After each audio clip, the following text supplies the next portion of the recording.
زندہ باد ہے قرآن،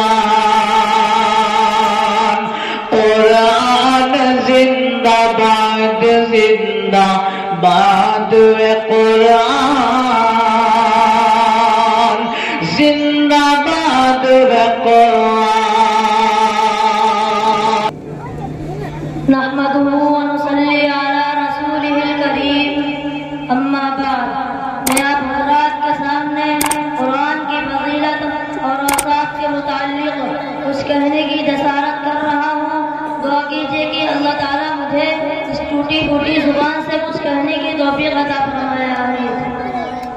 قرآن مجید کے پہلے پارے میں ارشاد ربانی ہے، یہ ایک ایسی کتاب ہے جس میں کوئی شک و شبہ نہیں۔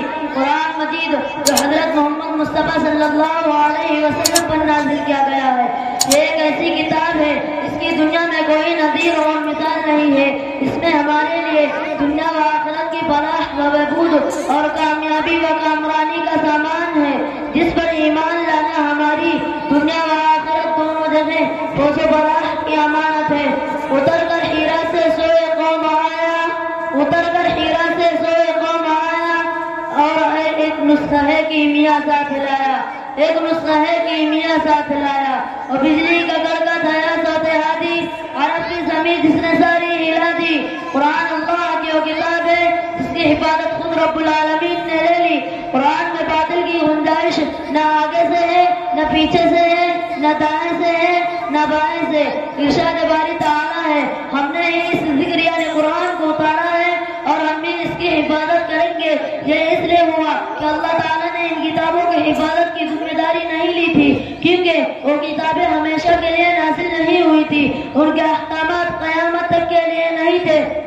اس کے برخلاف قرآن مجید میں سر منہ تحریف و تغیر کی گنجائش نہیں ہے، نہ آج تک اس میں ذرہ برابر تحریف ہو سکی ہے، نہ آئندہ ہو سکے گی۔ قرآن مجید آقا مدنی صلی اللہ علیہ وسلم کا ایک زندہ جاوید معجزہ ہے۔ دنیا میں بہت سے انبیاء اکرام تشریف لائے، سبھی کو اللہ تعالیٰ نے معجزات سے نوازا، اور ہر نبی کو ایسا معجزہ عطا کیا جو ان کے زمانہ کے حالات کے مطابق تھا۔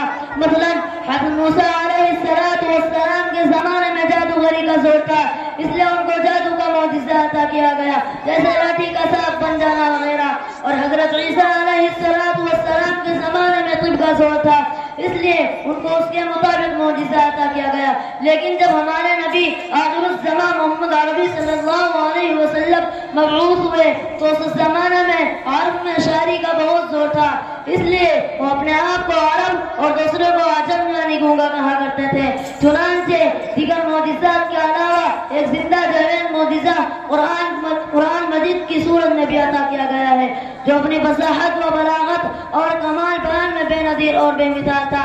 عرب کے فصحاء و بلغاء قرآن کی فصاحت و بلاغت کے آگے گھٹنے ٹیک دیے اور یہ کہنے پر مجبور ہو گئے کہ قرآن جیسا کلام نہ کوئی لا سکا ہے اور نہ ہی لا سکے گا۔ لہذا آج جو لوگ عروج و کمال کے خواہش مند ہو، جو دنیا و آخرت کی ترقی اور فلاح و بہبود چاہتے ہو، ان پر لازم ہے کہ قرآن کی دعوت پر لبیک کہیں۔ اس شاعر کے ساتھ اپنی اس بات کو ختم کرتا ہوں، مسلمانوں اٹھو قرآن کی دعوت کو پھیلاؤ، مسلمانوں اٹھو قرآن کی دعوت کو پھیلاؤ، جہان بے اما کو عافیت کے راز سمجھاؤ، جہان بے اما کو عافیت کے راز سمجھاؤ۔ زمانہ آج بھی قرآن ہی سے فیض پائے گا، زمانہ آج بھی قرآن ہی سے فیض پائے گا، مٹے گی ظلم و شب اور سورج جگمگائے گا۔ وآخر دعوانا الحمدللہ رب العالمین۔ ماشاءاللہ۔